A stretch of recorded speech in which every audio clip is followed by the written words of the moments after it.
So now let's do that thing, Jay. Okay, so what do you want to talk about?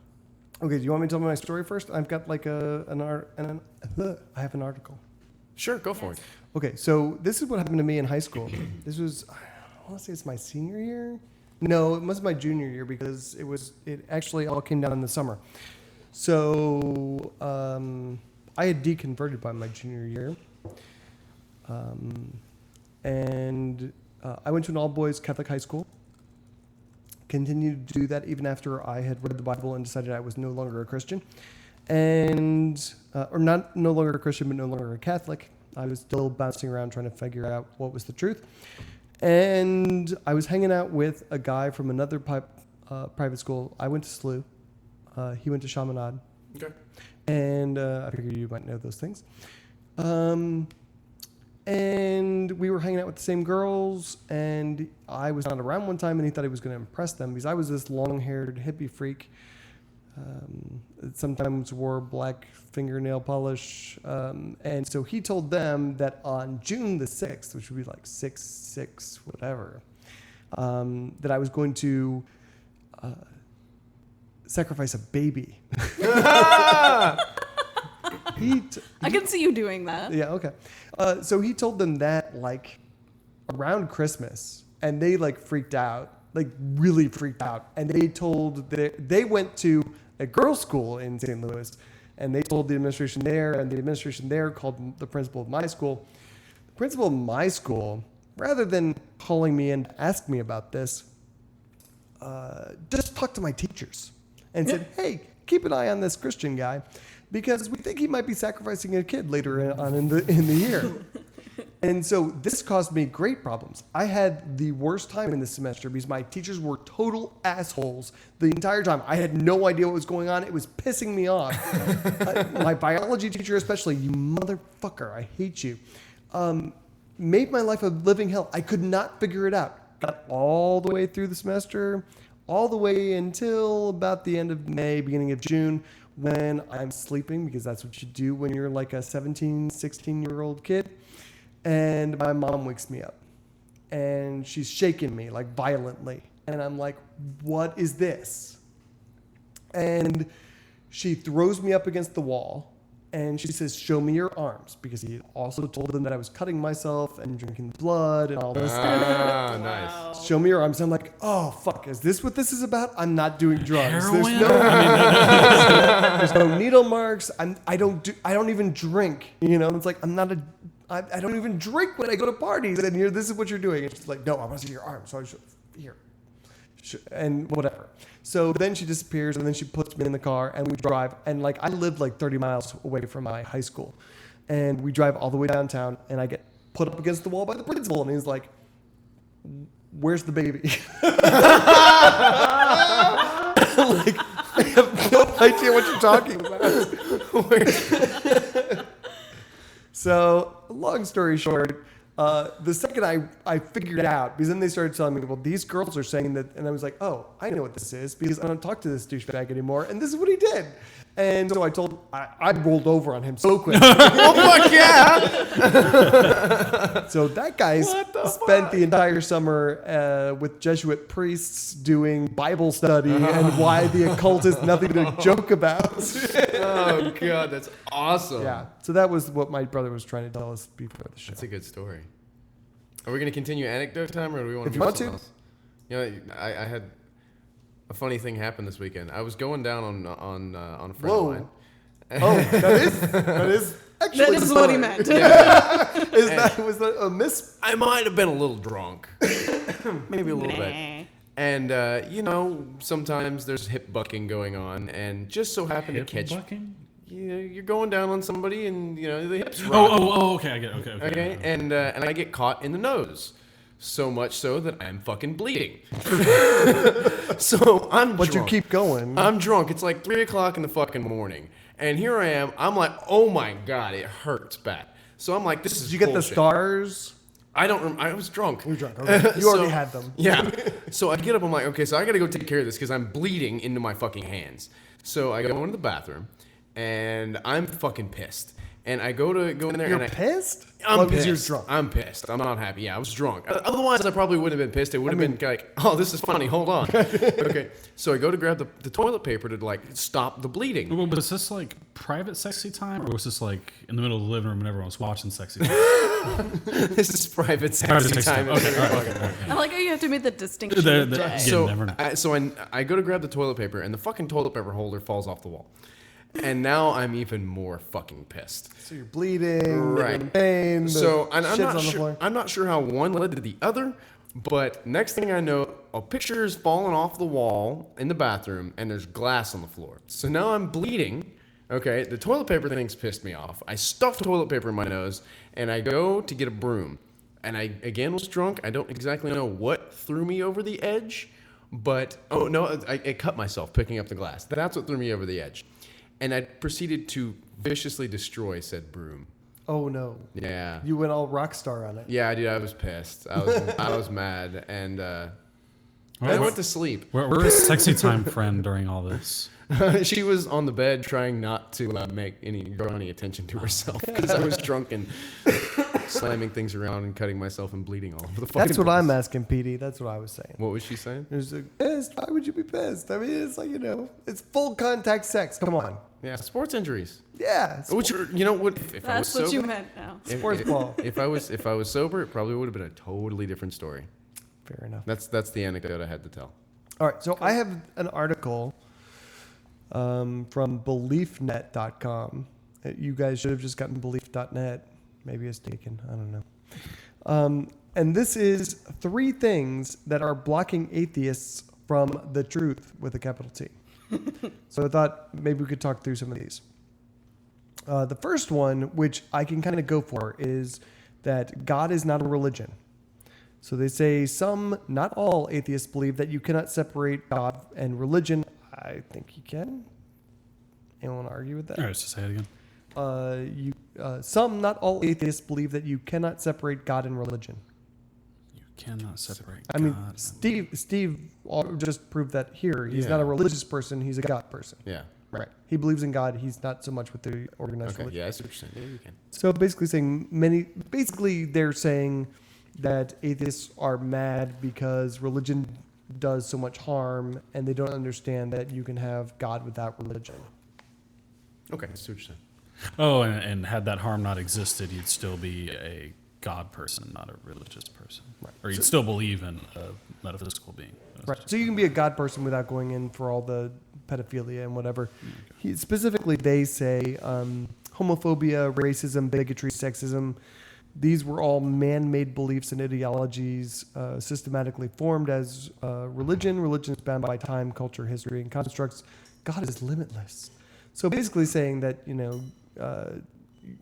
atheists tend to be too hung up on The details? on what religion does rather than what God is. It's like saying you're religious versus you're spiritual. Kind of, yeah.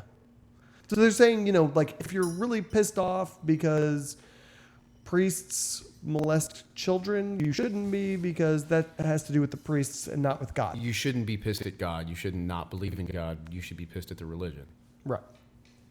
You seem Okay. still And puzzled. And I'm pissed at religion, but But I no, also don't believe in God. But generally, that's I don't know statistically, but it's not from the atheists that I know. Most of them aren't atheists because the Catholic Church rapes little boys. It's because of there's just no evidence for it. Yeah, right. Although I gotta say, I do know atheists. I've encountered atheists who, like what Steve was saying. I know atheists who came to atheism because they were mad at God. And that's not atheism. Yeah, well, If you're mad at God, If you're then you're still not an if you're atheist. still mad at God. that's true. If you're mad at God, then you obviously believe in a God, and then therefore you're not an atheist. That's not a true Scotsman fallacy. That's if you just believe in a fact. God, you're not an atheist. Right. Right. So if you have something you're mad at, you're not an atheist. I agree with that. Let's see. Number 2 is that there is a natural cause to the universe. And this is interesting. They say there are many conflicting arguments in regards to the creation of the universe and how it was formed. Was it the chicken or the egg? We actually know the answer to that question. The egg came before the chicken. It was an egg laid by a non-chicken animal. That's a settled thing. They say, but even if we weren't looking at it from a spiritual perspective, but a scientific one, we know that there's always a cause and effect. This is only when it comes to things of matter. One cannot happen without the other. There is duality in that notion. Everything is cycle and everything is connected. But at the start or creation of this natural cycle, something was uncaused. Are they going for a God of the Gaps type thing here? Where No, they're basically saying they're calling God the uncaused cause, basically. And they're very clever about it here, more clever than they usually are. They're saying that, everything has a cause, but only material, natural world things. And so they can exclude God from those things that have to have a cause. So they're trying to head off the argument that is, well, then what caused God? What created God? Yeah, they're saying that physical laws don't apply to supernatural beings. Oh, and still, it's boiling down to is what caused the first material causal effectal thing, And nobody fucking knows that. Well, they're saying it's God. Yeah, they're saying it's God, which is basically the same as saying like, well, what happened before the Big Bang? Well, God did. So it's the same argument. They're just going about it in a slightly more scientifically worded way. Yeah. No, I think Yeah. What you said is correct, and Reb explained it in a way that my brain would understand it. It is God of the Gaps.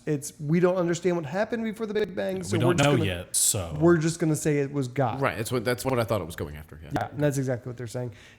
And I think Steve said that earlier, which was, we don't know what happened, so therefore we're justified in saying that it's God. Mm-hmm. It's better to say you don't know. Yeah.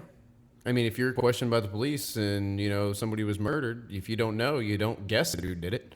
Well, some people do. Well, it's like, it was totally that guy I hate. That only works if you're playing Clue. Or if the person you're accusing is black. That'll work too, probably. Because people are racist. Just further and further explain. I love it. All right. No, that was perfect. You got one more? One more, and then I know you're. I got to roll. Yeah. So the last one, which is just the one that just is a spiritual experience, proves something bigger than us. Oh, did I say you? Exactly. No, that's bullshit. We've had this discussion several times. A spiritual experience happens in your fucking brain. It's a concert, a music piece, a piece of art, this or that or the other thing can cause that same exact feeling in your brain that a religious experience can. It's not necessarily something that that's related to a supernatural religious, right? And especially when you can do experiments and see what your brain is doing when you're doing those things, and you can recreate the God helmet. Why the fuck are we on the same? I don't know. It's really freaking me out. It's weird. This really freaks me out about this article, because the first sentence here is a spiritual experience is beyond our perception or intellectual abilities, logic, and reasoning. It focuses on our personal connection to the world and others. What other connection do you have to the world other than perception and intellect? Your soul is what I think they're going after. But what does your soul do? Can anyone answer that question? What was it someone was saying? So it was like, this stupid lady at work. Anyhow, so she was saying like the soul's like what causes like electricity to like pulse through your body or whatever. And I was like, the soul is what causes the heart to beat, yeah, basically. Well, it's like, what causes, because it's electrical electrical impulses. impulse that causes the heart to beat, right? Yeah. What causes that electrical impulse? Where does it come from? It's like, Well, at that point, I would just ask, so when you die, your soul serves no function. If your soul's function is to make brain things happen and heart things happen, then But it's more than that. But that's how we it know where manifests in the those physical electrical world. impulses We come do, from. yeah, we and know. we know how they're energized from the Right. food you take in. So it's Right. It's ridiculous any way you cut it up. they're stupid. You're so dumb, work lady. Did you ever listen to the part of the Savage Love cast that I was asking you to listen to? I did not. I will do Go that. back and listen to it. I will do Yeah, that it was good. right after. Is it still the most recent one? No, it's the last one now. The most recent one came out today. Okay, cool. So I will go do that. I am fucking in love with Dan Savage, and he is gay, and I would let him fuck me 9 ways to Sunday. You should have come to the meetup. I got everyone tickets I didn't. When was to this? see him, and we had like This is dinner a with. while back. When was this? Yeah, I don't know. This is like last year. I only knew his name. I didn't know he was Okay. fucking awesome now. No, he's totally. Oh, I gotta Dan tell you, Savage, like go ahead. Dan Savage, because I work at a university in a small town, super conservative. He made heads explode. I was sitting next to the dean of students while he opened his show, and he opened his show by talking about throat fucking.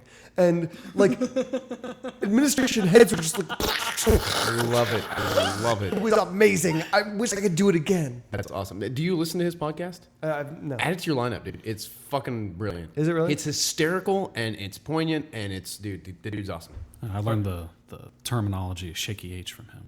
Shaky H. Yeah, it's where like two guys are double teaming another guy, so they're like a shaky H or whatever. I've heard that It's an Eiffel Tower. Yeah. It's an Eiffel Tower. Yeah. Well, I mean, if you're like high fiving, but if like you're not high fiving, you just whatever. You're just shaky H-ing. Well, you ever heard of a DVDA windmill? Oh my God! What? See, I already know what DVDA is. How would they spin though? No, you can't leave until you explain the No, he's windmill not part. going to explain. A friend of mine told me about this. Like double vaginal, double. No, I got anal. that. Yeah, Right, okay. And the windmill part really doesn't make any sense, but it kind of does. He explained this to me. They were joking around when I was in Mardi Gras, and I was like, "What the fuck is a DVDA windmill?" And he explained it to me, and I forgot it. So I think the other day I was trying to, I pulled it out, and somebody was like, "What is that?" I was like, "Fuck, I forget." And I went and asked him. He goes, "It's a bitch riddled with dicks." Was his answer? What? It's two in the V, two in the A, Right. one in each hand, and one in the mouth. That's what it's. That's. Oh yeah. my God. That's a lot of dicks. You think It's a bitch riddled with dicks. you think she'd be able to get two in the hands at least? No, I got little hands. She's already thinking about like The logistics. Taking this into serious consideration. All right. Well, this has been a real weird post show. A real weird show. going, man. You gotta stop it for me. I think we're. We'll say. Anyone else like anything? Yeah. All right. Let's shut this. I think we'll end this one on DVDA windmills. And Susan's tiny hands. Get the little carny hands. All right, guys. All right. See ya. See ya, man. To make all the Thanks dicks everyone look for bigger. sticking with us. We'll see you next week. Be good. Don't die. Or die. I don't care. Whatever.